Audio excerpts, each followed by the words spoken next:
Welcome to a special edition of Jesse Watters Primetime. I'm Charlie Hurt in for Jesse Watters. We start tonight with a Fox News alert. Two members of the National Guard shot in Washington, D.C. earlier this afternoon. Newly obtained video shows the scene just moments after the attack. National Guard troop is trying to be resuscitated after a shooting. It looks like there's two victims, but the guns stopped. We have people running away. Looks like two National Guard members have been shot with rapid fire. The mayor calls it a targeted attack. This is a targeted shooting. One individual who appeared to target these guardsmen, that individual has been taken into custody. We're finding out more about the shooter. Sources tell Fox that this guy was an illegal migrant from Afghanistan. He came here on a Biden humanitarian parole after the fall of Kabul and overstayed. Fox News correspondent Mark Meredith joins us live from the scene. Mark, what's the latest?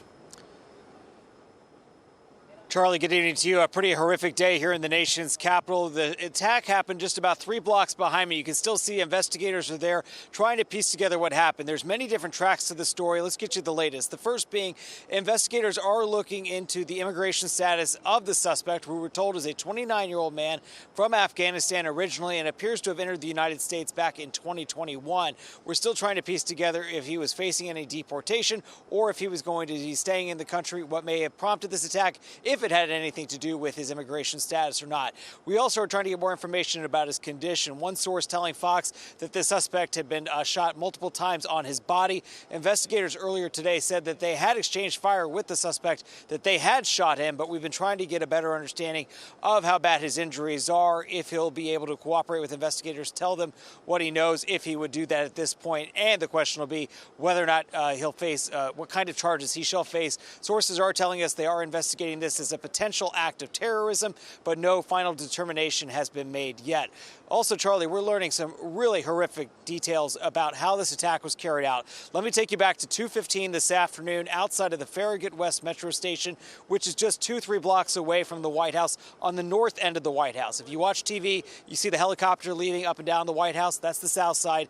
This is the other side of the building, 2-3 blocks from there. It was outside the Farragut West Metro Station where at 2:15 this suspect ambushed these two National Guards members coming from West Virginia. We're told that they were attacked and shot multiple times by a revolver, but the key word again we're hearing is ambush, that they didn't see this coming, that there wasn't any fair warning. And sometimes in attacks, we've seen one in D.C. recently this year, where the person who committed the attack shouted out something in advance. We're trying to determine if there was any sort of political message or message of why this violence was being carried out right before it happened.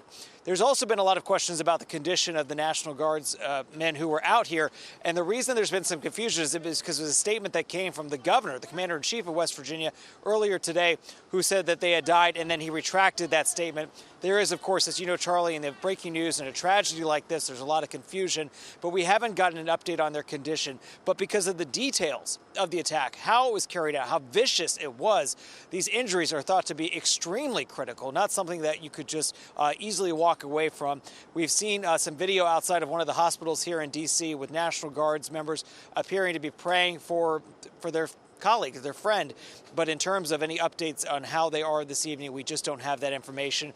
The FBI Director Kash Patel, he was one of the first law enforcement officials at the top level to come out here to the scene to see what happened for himself. At a news conference earlier this evening, he also vowed to dedicate the full resources of the federal government to hold who's responsible accountable.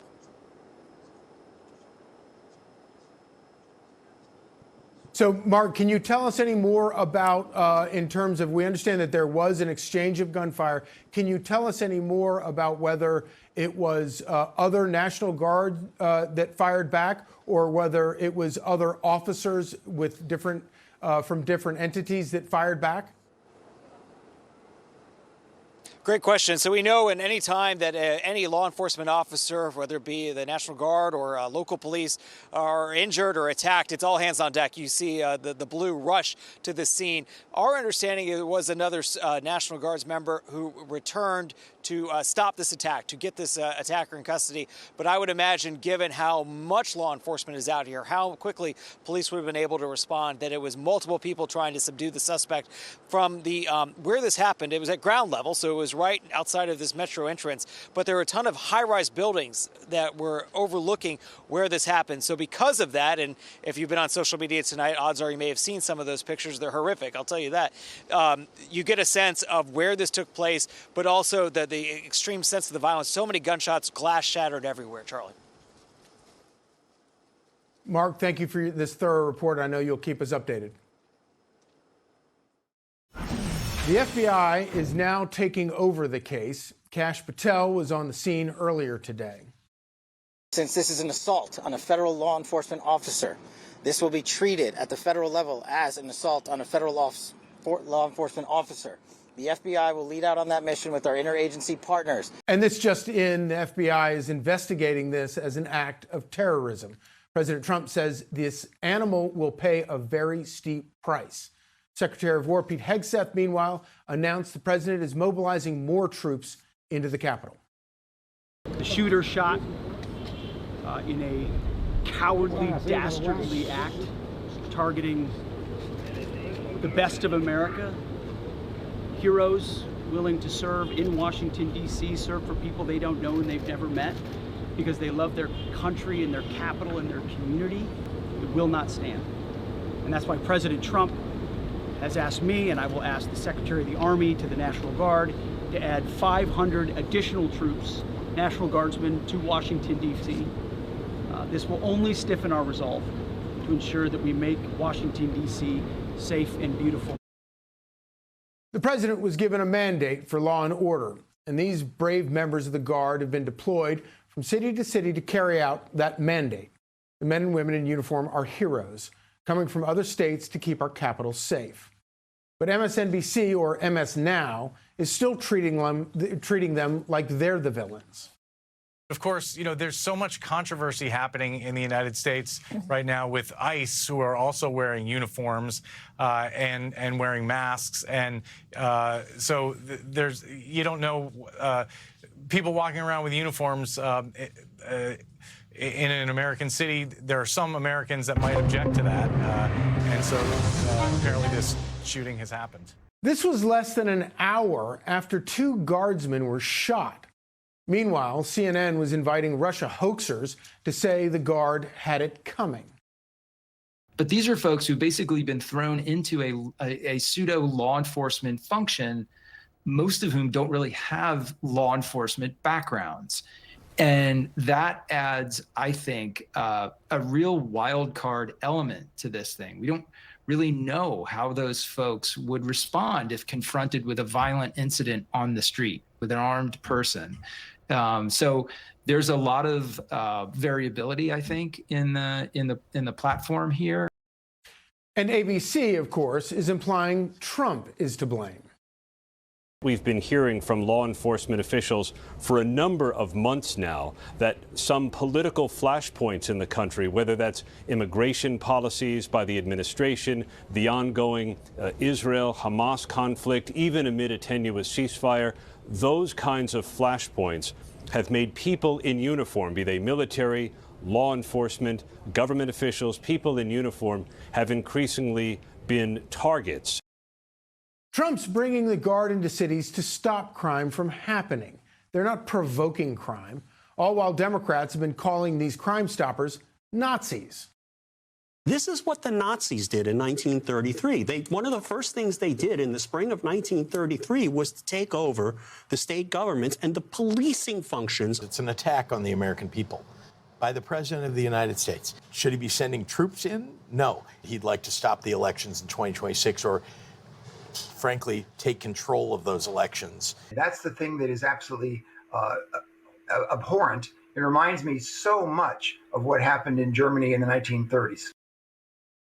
Just Sunday, former CIA agent and member of the seditious Six, Alyssa Slotkin, went on national television to say the Guard's going to start spraying bullets on the streets.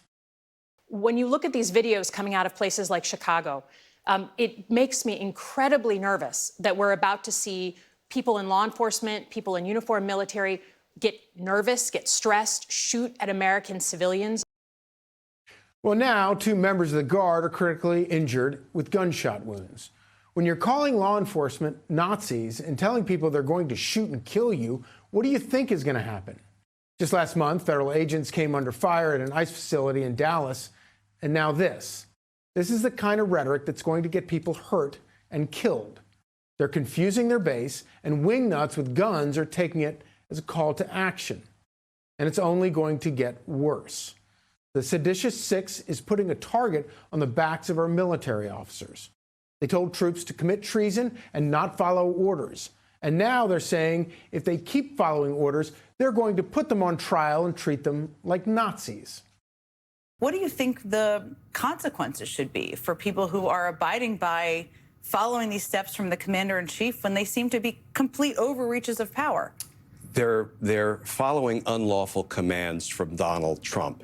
And if you're committing offenses and your defense is going to be, I was just following orders. You know, that didn't work out so well at Nuremberg. When the rule of law comes back into the light of day, will have to be tackled. They'll have to be held accountable for those abuses.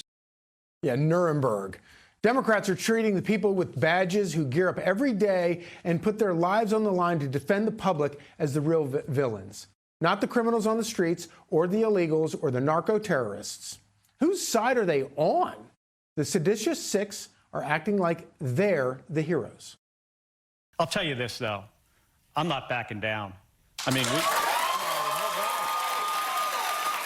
said something very simple. Members of the military need to follow the law. We wanted to say that we have their backs. His response, kill them. Senator Chris Murphy said Democrats were at war, and now they're acting like it. They're going on offense. You know, Donald Trump has weaponized the Department of Justice against us. People like Pulte are going after the president's enemies. They only understand one language. The only side of the ball that I want to be on is the offensive side. How many more people are going to have to get hurt for this to stop? Hey, Sean Hannity here. Hey, click here to subscribe to Fox News YouTube page and catch our hottest interviews and most compelling analysis. You will not get it anywhere else.